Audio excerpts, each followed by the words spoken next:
Today, we're going to discuss the big debate. Are Democrats taking the bait by fighting the illegal deportation of migrants to El Salvador? And I've got two interviews this week. I speak with Governor Gavin Newsom about his lawsuit against the Trump administration and Senator Chris Van Hollen about going to El Salvador to meet with illegally deported Kilmar Abrego Garcia. I'm Brian Tyler Cohen, and you're watching No Lie. There was reporting in Axios that's driving a lot of the news coverage as it relates to Kilmar Abrego Garcia, the migrant who was illegally deported to a maximum security prison in El Salvador. The reporting reads, the second House Democrat who spoke anonymously, a centrist, called the deportation issue a soup du jour, arguing Trump is setting a trap for the Democrats and, like usual, we're falling for it. Rather than talking about the tariff policy and the economy, the thing where his numbers are tanking, we're going to take the bait for one hairdresser, they said, likely referring to Andry Hernandez Romero. Only if Trump tries to deport U.S. citizens, the lawmaker argued, will Democrats need to draw a line in the sand and shut down the House. So let's talk about this, because I understand that there are folks who say, look, Democrats' worst issue is immigration at a moment when Donald Trump is quite literally destroying our economy, which, if 2024 showed us anything, is a major issue to exploit, a majorly potent issue, then we should be focusing on that. Two things here. One, we should focus on that, and we do focus on that. I talk about the economy every single day. I talk about the impact that Donald Trump's idiotic tariffs have on our stock market, on our 401ks, on the cost of everyday goods. Trump is destroying a generation of farmers by sending other countries to countries like Brazil and Australia to get beef and soybeans that they used to turn to American farmers for. And even if the tariffs are eventually removed, we won't recover to where we were pre-tariff levels. Our car manufacturers, for example, they're going to suffer. Our supply chains right now are the result of decades of close cooperation with countries like Mexico and Canada, and that process grinds to a halt because of what Trump is doing right now, which is a death knell for American auto manufacturing. And by the way, Jerome Powell just this week announced slower growth and higher inflation, which was the issue that killed Democrats in the 2024 election. So I will continue to beat the drum on this every single day. But talking about the economy and talking about immigration are not mutually exclusive. We can walk and chew gum at the same time. And I'm sorry, but I refuse to believe that Donald Trump disappearing legal residents to a foreign gulag is something that we should stay silent about just because Trump polls better on immigration. I refuse to believe that moderate Republicans and independents out there think that allowing a Maryland dad and legal resident charged with no crime rotting in a foreign gulag is acceptable. I refuse to believe that we've lost every shred of our humanity in this country. And look, I'm not saying this from a political perspective at all. I am saying this as a human with an ounce of empathy. I'm all for the deportation of dangerous criminals. This guy, as far as the evidence is concerned, isn't one. He was charged with nothing, afforded no due process. He's got 3 children with disabilities, a sheet metal worker, a union member, and the fact that he wore a Bulls hat in 2019, a Chicago Bulls hat, is the justification that ICE uses in claiming that he's a gang member of a city that he didn't live in. Again, I am all for the deportation of dangerous criminals. I live in an American city too. I want my family to be safe too. I have the same fears that everybody else has. I'm not blind to the realities of life in America in the year 2025. I mean, hell, I can guarantee you that the amount of threats that I receive in my inbox are far more than the average American. So if anybody's hyper aware of crime, it's me. But do it legitimately. Disappearing this guy is not legitimate, nor, frankly, is it American. We have a Constitution and a Fifth Amendment right affording you a trial. If we've got a gang member who's here illegally, we're probably all in agreement that those people should be deported. But we have to know that they are gang members. And the way to do that is quite simply by affording somebody due process, which Garcia was denied. I am not defending criminals. I am defending that we know who the criminals are so that we're not punishing people who are innocent or even upstanding members of society. People who pay taxes and go to work and take care of their kids and enrich our communities. And I want to be clear, because Republicans are trying their level best to shoehorn this into the narrative, but what I'm saying is not an extreme position. Disappearing innocent people to foreign prisons is the extreme position. Period. Full stop. And if the moral imperative, by the way, to speak out isn't enough, which it should be, but let's say that it isn't. Let's say that you're still a numbers-driven person and you just can't bring yourself to want to discuss immigration because of what the polls say. Then let's just look at the polls. According to the latest YouGov survey, of all the issues in the political zeitgeist right now, the question deporting immigrants without criminal convictions to El Salvador to be imprisoned without letting them challenge the deportation in court polls dead last among Americans, with 46% of Americans strongly opposing and 15% somewhat opposing. That's nearly 2/3 of Americans who oppose in some fashion what this administration is doing. Not exactly a home run hill to die on. So again, even if the moral argument isn't enough for you, the polling backs up that position, that disappearing innocent people to a foreign gulag with no due process is not something that Americans are responding well to. And in the same way that Donald Trump destroyed his lead on the economy, he is doing the exact same thing with his last vestige of support with immigration. And there's one more reason that I think it's important to discuss this, and that's because if we don't speak up now, we embolden Trump to go after everyone. The reality is that while this administration promised that it was only interested in going after hardened, undocumented criminals, they've already undermined their own promise by going after a guy like Garcia who was charged with nothing and is a legal resident. In fact, just this past week, it was reported that U.S. citizens are now being detained, including a couple up in Boston. This is a pattern by the Trump administration, and if you allow them an inch, they will take a mile. If one law firm capitulates, like Paul Weiss, Trump realizes how easy it is and he goes after a dozen more. If one university like Columbia capitulates, Trump goes after more. If one tech billionaire like Bezos or Zuckerberg capitulates, he goes after more. If one media company like ABC News capitulates, he goes after more. If we do not stand up and fight him now, when he's going after one legal resident who wasn't charged with a crime, then we don't get to act surprised when he goes after another legal resident, or ultimately American citizens. We've seen the playbook. He's already broadcasting it. We have to fight now while there's still an opportunity to fight. We have heard that given the fact that there's very little Congress is willing to do, very little the Republicans are willing to do to rein in their own president's overreach, that the onus falls on the states to actually step in. And that's exactly what you've done today. You've just broken some news. Can you explain what you just did? Well, look, I just remind people the size of California. It's the size of 21 state populations combined, fifth largest economy in the world.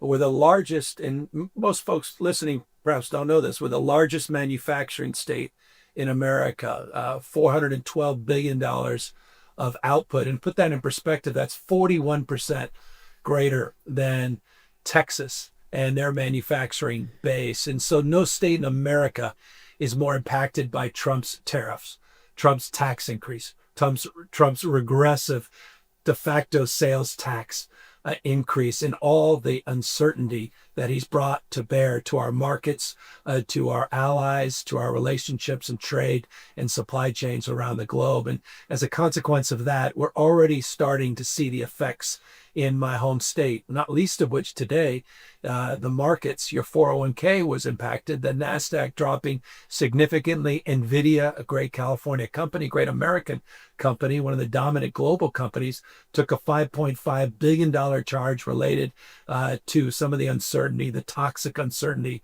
coming from the Trump administration. And so we sued. This is our 15th lawsuit since Trump took himself back, or rather got back in office. And we see the Trump administration saying that he does not have the unilateral authority to impose these tariffs. And we think we're on very, very firm ground. And we used the frame around the major questions doctrine. I won't get into the details of it, except to say the Supreme Court recently adjudicated against the student loans from Biden and against Obama's Clean Power Plan on the major questions doctrine. And if they're going to be consistent using that framework, we feel very confident the lawsuit that we just advanced, that these tariffs simply are unlawful, and Congress never specifically called them out under what we call the International Emergency Economic Powers Act. Can you talk about the fact that Trump had run his campaign largely predicated on this idea that he understood Americans' pain as it relates to the economy, as it related to rent and housing and high grocery prices and the cost of eggs? My God, how many times did we hear about the cost of eggs from the Trump campaign?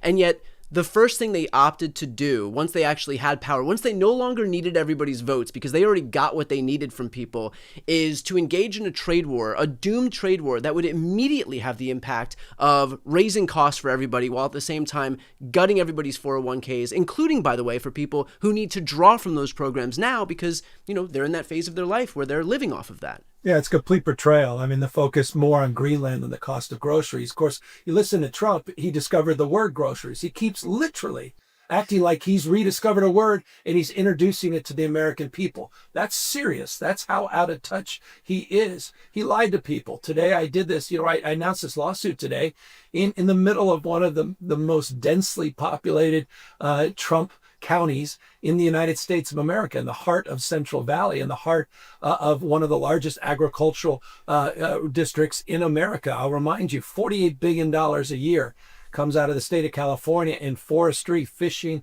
hunting, and agriculture. No other state, 150% larger than the next state, Texas. So no state's more impacted by this betrayal. No constituency's more impacted by this betrayal than the constituency that elected Donald Trump and got him back into office. Senator, there is Trump saying that there's nothing he could do, that his hands are tied because, he now he's under the sovereign jurisdiction of El Salvador. And then you've got the reality of the situation, which is that the U.S. is actually paying to house these people in CCOT. And so how do you reconcile these two things where it's clear that the only reason he's there is because the United States, through our taxpayer dollars, are paying for him to be there, and yet at the same time, the Trump administration is pretending that it's got no agency in all of this? Well, you put your finger right on the crux of the issue here, right? I mean, the Trump administration is clearly ignoring court orders to facilitate the return of Abrego Garcia.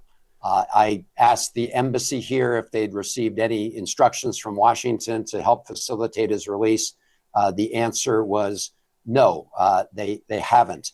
And the Fourth Circuit today issued a very strong and important decision backing up the district court, where the court said it was, quote, shocking that the administration would take the position that having violated his due process rights and sent him out of the country to this prison, that they wouldn't be able to get him back. And on the El Salvadorian side, I made the point to the vice president of El Salvador yesterday that they really need to let him out of the prison because right now they are complicit, absolutely complicit in this illegal abduction scheme that has been hatched by the Trump administration.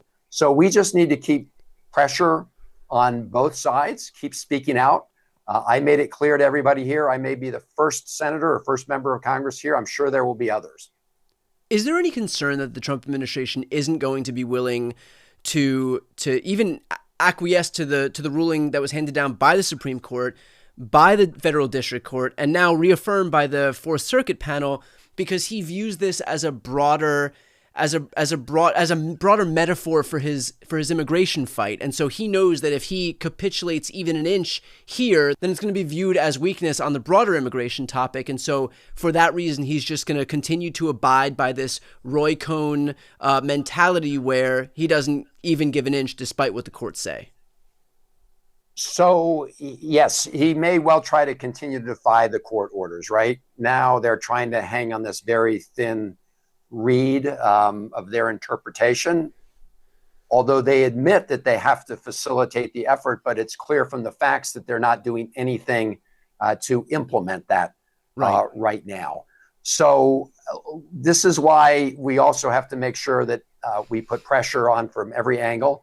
I will say, and you made this point at the beginning, the Trump administration is planning to use $15 million of American taxpayer money in order to pay El Salvador to keep Kilmar in prison, even though the U.S. courts have found that he's been illegally abducted and detained. So I'm certainly not going to vote for one penny for that purpose. And the appropriations process going forward this year will be an opportunity to talk about this. But we need to keep the spotlight on this. El Salvador right now is in violation of international law that requires that lawyers be able to communicate with people who've been locked up. And that's when even when they're convicted criminals. In this case, they haven't brought any criminal charges against him. So you're right about the Trump administration's goal. They want to conflate this with their overall immigration policy. I think we need to be very clear as to what this is about. This is about protecting due process. And if you don't protect the due process of this individual, then you can forget about the due process rights of everybody else who resides in America. Because what bullies and authoritarians do is they pick on the weak link first. But this would just open the door, as it's already been open, but this would open the floodgates to tyranny in America. To watch the full interviews with Governor Newsom and Senator Van Hollen, click the thumbnails right here on the screen or check out the interviews playlist on my YouTube channel. You can also click the link on the screen to listen to the audio version of this episode, and of course to see more of my content, the subscribe button's on the screen as well.